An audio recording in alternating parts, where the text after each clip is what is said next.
Hello tout le monde, c'est Tiffany. Aujourd'hui, une vidéo un petit peu spéciale, et oui vous l'avez lu, c'est une FAQ. Je vous ai demandé il y a peu de temps sur Instagram de me poser justement vos questions en vue de cette FAQ. Je suis très contente parce que j'ai eu pas mal de retours, j'ai plein de questions qui m'ont été posées et je vais essayer aujourd'hui de répondre au plus grand nombre. C'est parti, on commence tout de suite. Étant donné que vous m'avez posé toutes ces questions via Instagram et qu'Instagram se trouve sur le téléphone qui est en train de me filmer, je n'ai donc pas accès à vos questions, j'ai donc tout mis sur mon ordinateur pour pouvoir vous répondre. Aviez-vous envie de lancer cette chaîne YouTube grâce à McFly et Carlito? En aviez-vous envie? Alors certains d'entre vous m'ont effectivement connu grâce à la vidéo de McFly et Carlito où on a partagé un moment ensemble dans le noir absolu avec Big Flo et Oli. Hello, what's your name? My name is Steve. And do you like the cheese? Hey, I don't like the cheese. Hey, Steve doesn't like, and Steve doesn't like the cheese. Steve doesn't like the cheese. Woo! Pardon, soyons sérieux, reprenons les questions. Pour répondre à cette question, non, j'avais déjà travaillé sur ma chaîne vidéo avant même de savoir que j'allais tourner avec McFly et Carlito. L'idée de travailler cette chaîne m'est venue au moment du premier confinement. Ah, c'est bizarre de dire le premier confinement, on a l'impression qu'on va en avoir 10 encore. Le but de cette chaîne, c'était aussi d'amener une visibilité supplémentaire à la chromatopsie sur laquelle en fait on trouve assez peu d'informations en règle générale. C'est-à-dire que même si vous allez interroger un ophtalmo, si vous lui parlez des personnes qui ne voient pas les couleurs, mais certains ne connaissent pas la chromatopsie, c'est quand même fou.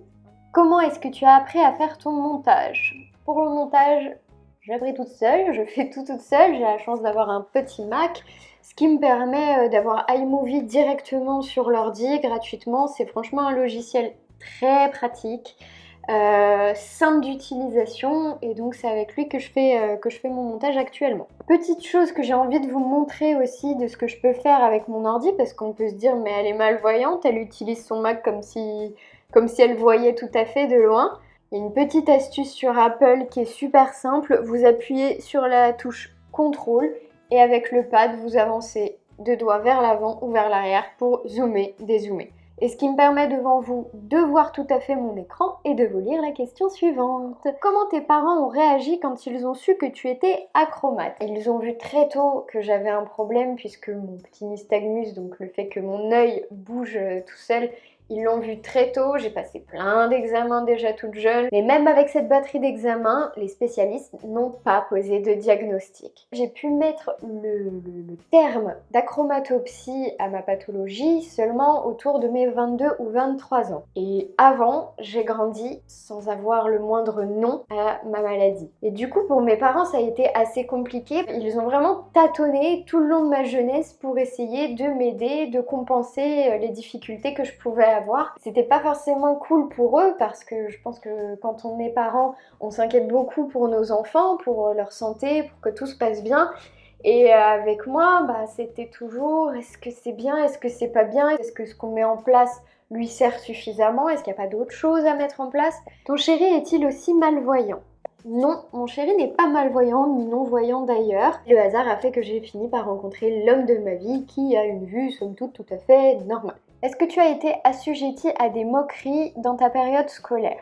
Alors la réponse à cette question est malheureusement oui, évidemment. J'avais très peu d'amis, la popularité, n'en parlons pas, elle était très très loin de moi. Alors le truc bizarre, c'est que quand même j'ai été 2 fois déléguée de ma classe, ça j'ai jamais compris. Bref, mais des moqueries, oui évidemment, j'y ai eu droit. Pourquoi est-ce qu'elle porte des lunettes de soleil? Ah mais t'es bizarre, mais pourquoi tu plisses les yeux comme ça? Pourquoi t'as les yeux fermés? Plein de questionnements, de curiosités qui du coup étaient un peu mal placées ou en tout cas très malaisantes pour moi à l'époque. Je dois avouer que j'étais aussi plutôt bonne élève, que les profs faisaient attention à moi, donc du coup j'étais vraiment catégorisée la petite blonde binoclarde, chouchoute des profs et meilleure de la classe. C'est vrai que j'ai pas fait trop d'efforts pour me tirer vers la popularité.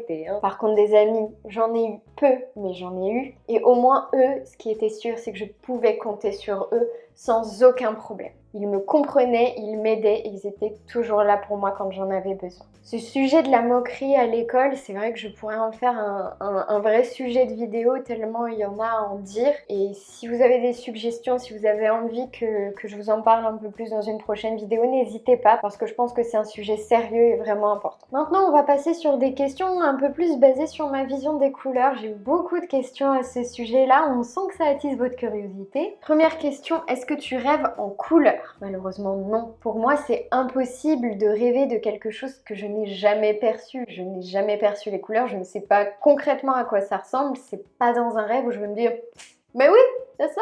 C'est somme toute assez logique, mais quand on se pose la question comme ça paraît pas forcément si évident. Donc merci à ceux qui m'ont posé cette question. Tes lunettes orange ne t'aident pas à mieux voir les couleurs? Alors non. Si on revient à la toute première vidéo que j'ai faite, je vous présente donc ces fameuses petites lunettes orange. Le fait qu'elle soit orange, ça va me bloquer une certaine partie de la lumière blanche qui va arriver à mes yeux et donc me permettre de mieux voir, en tout cas de reposer mes yeux face à cette lumière qui va être très forte. Donc avec ces lunettes, j'ai les yeux pleinement ouverts. Si je les enlève, peut-être que la lumière qui est juste en face de moi va me gêner. Et d'ailleurs, petit aparté concernant ces lunettes, je dois vous avouer que grâce à vous, je les porte de plus en plus. Vous m'avez envoyé plein de commentaires et de messages super positifs au sujet de ces lunettes, donc vraiment merci.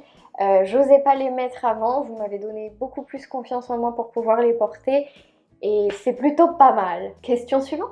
As-tu entendu parler des lunettes qui aident à voir les couleurs? Alors oui, vous m'en avez pas mal parlé de ces lunettes en commentaire, notamment sur la vidéo de McFly et Carlito. Sachez que ces lunettes qui ont été développées aux États-Unis sont avant tout faites pour des personnes qui sont daltoniennes. Ce qui n'est pas mon cas tout à fait. Moi, j'ai vraiment aucune notion de couleur. Un daltonien, lui, il va avoir des notions qui sont erronées. Il va lui manquer certaines couleurs. Le fait de mettre ces lunettes va lui permettre d'avoir un gap de couleurs beaucoup plus grand. Moi, si je les mets, il y a très peu de probabilité qu'elles fonctionnent sur moi. Mais peut-être que je les testerai à l'occasion. C'est vrai que je suis assez curieuse de savoir comment je verrai avec ce type de verre, mais je suis à 99,9% sûre que ça ne fonctionnera pas et je suis sûre que le jour où je les teste, je serai 100% déçue qu'elles ne fonctionnent pas. Est-ce que des fois t'aimerais voir les couleurs? Par exemple quand tu vois un coucher de soleil ou des fleurs. C'est vrai que forcément il y a une petite frustration dans le fait que je ne vais pas réussir à apprécier autant que vous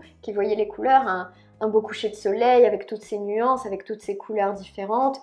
La couleur des fleurs, très clairement, j'aurais pas pu être fleuriste. À moins de réussir à reconnaître les fleurs par la forme, par leur odeur, mais ce n'est pas grâce à ma vue que je réussirai à reconnaître d'un coup d'œil l'Epiphyllum oxypetalum. Oui, j'avais envie de faire un nom un petit peu compliqué. Celle-là non plus, vous la reconnaîtriez pas.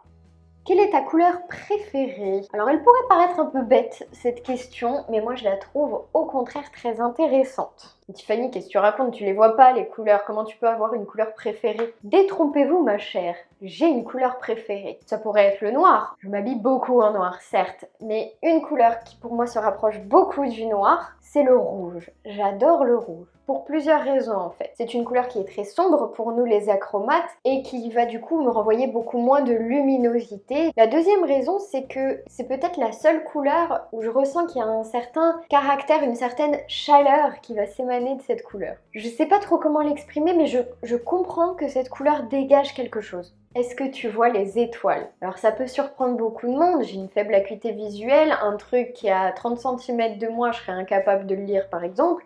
Par contre, lever la tête et voir des étoiles, ça je peux, oui je les vois et j'adore observer les étoiles. Pourquoi est-ce que je les vois concrètement? La nuit, il fait sombre, je suis donc à l'aise, j'ai les yeux grands ouverts et face à cette nuit noire va se contraster toute cette petite lumière qu'on va avoir dans le ciel. Bon par contre, voir dans le détail à l'œil nu, bien entendu je ne peux pas. Pour moi c'est juste plein de petits points qui brillent, impossible non plus de leur donner des couleurs, pour moi c'est juste une lumière. Sais-tu instinctivement quand tu regardes un film en noir et blanc? Ma réponse, oui et non.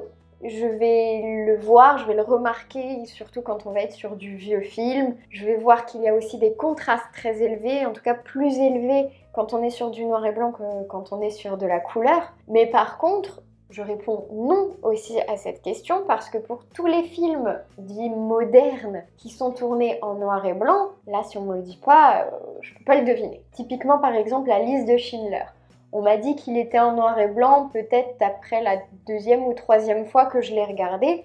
Et aussi, ce qu'on m'a dit encore plus tard, c'est qu'il y a aussi des détails en couleur dans ce film, notamment un manteau d'une petite fille. En réfléchissant encore à cette question, je me suis dit ok, la liste de Schindler, il y a quoi d'autre comme film moderne dont je ne sais pas qu'il est en noir et blanc? Du coup, j'ai fait mes petites recherches, notamment American History X. Pour moi, aucune idée qu'il était en noir et blanc. Idem pour Ed Wood, alors qu'il est un Tim Burton, mais j'avoue que tous les films de Tim Burton, je pourrais les imaginer comme s'ils étaient en noir et blanc. Il y a tellement de contraste, on est tellement dans un univers très particulier et assez noir en fait, que j'aime beaucoup et en fait je peux tout à fait m'imaginer que tous ces films soient en noir et blanc. Ton dessin animé préféré? Je suis une très grande fan de Shrek. Par contre, un détail sur Shrek qu'on ne m'a pas dit tout de suite, que j'ai su bien plus tard, c'est que le mec il est vert quand même. Mais on me dit jamais rien moi. Autre dessin animé dont j'ai appris très tardivement la couleur, les Simpsons. Pour moi, ils avaient tout à fait la peau de couleur peau, pas jaune quoi. Si vous avez d'autres exemples de dessins animés ou de films dont on ne pourrait pas se douter de la couleur si on ne la voyait pas, n'hésitez pas à me le faire savoir. Informez-moi un petit peu. As-tu essayé le e-sport? Pour ma part, non, pas du tout. Par contre, je sais qu'il peut y avoir des acrobates qui vont jouer aux jeux vidéo sans trop de difficultés. Maintenant, moi, on m'a jamais trop mis de console dans les mains. Ce qui fait que quand je vais me retrouver avec des potes qui ont envie de se faire un Mario Kart, vous pouvez être sûr que je suis la dernière. Du coup, quand je joue aux jeux vidéo, c'est pas pour gagner. Et ça, c'est bien dommage. La seule console que j'ai eue dans ma vie, c'est la Nintendo DS. Et je la voulais tout simplement pour avoir la Nintendogs. Bah oui, ils sont trop mignons les petits toutous. J'étais pas trop dans la bagarre, dans le challenge quoi. Non. Par contre, il y a un bon délire que j'aimerais bien faire, un de ces quatre. C'est de se regrouper entre acrobates et de jouer ensemble, tous ensemble, à un jeu type Mario Kart. Et enfin, à ce moment-là, je pourrais dire que je ne suis pas forcément la dernière et qu'on sera tous sur le même pied d'égalité. Et voilà, cette vidéo touche à sa fin. J'espère avoir répondu à vos questions de la meilleure façon qui soit. Si vous voulez encore en savoir plus, n'hésitez pas à vous abonner à la chaîne, mais aussi pourquoi pas à me suivre sur Instagram et Facebook. Je vous dis à très bientôt pour la prochaine vidéo. Ciao!